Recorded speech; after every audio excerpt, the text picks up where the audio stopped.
Hey everyone, welcome to Judging for the Win. I'm Dave, and this is my daily ruling. Today's question was suggested by a viewer. Thanks to Bob Hersanko for this one. Amy plays Primal Clay. Nick responds with Gather Specimens.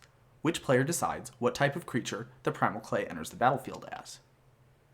Okay, so this is a really interesting question. We've got two different replacement effects that are trying to change the event of Primal Clay entering the battlefield. We've got one from itself that's trying to decide what kind of creature Primal Clay is going to be, and we have one from Gather Specimens that's trying to change which player will control that creature.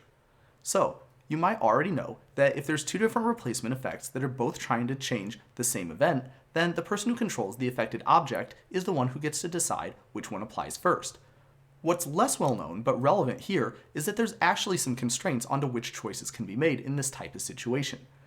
I like to think of these as layers for replacement effects. The game doesn't actually call them layers, but thematically they work very similarly. There's certain types of replacement effects that get high priority and they apply before normal types of replacement effects.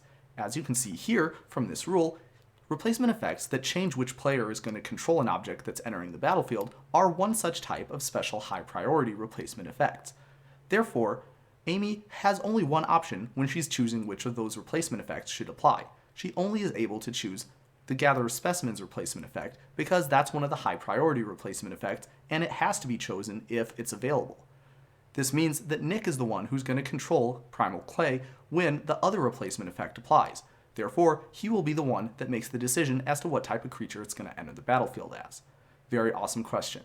In case you're wondering, some other types of replacement effects that have high priority are self-replacement effects, which actually have the highest priority of any of them, and then after that, changing control effects, and then after that, things that make you enter the battlefield as a copy of another object. Any of those three have higher priority than any other type of replacement effect, which is all lumped into a fourth category, the everything else category. I think one of the reasons that this rule isn't really well known is that it doesn't come up very often.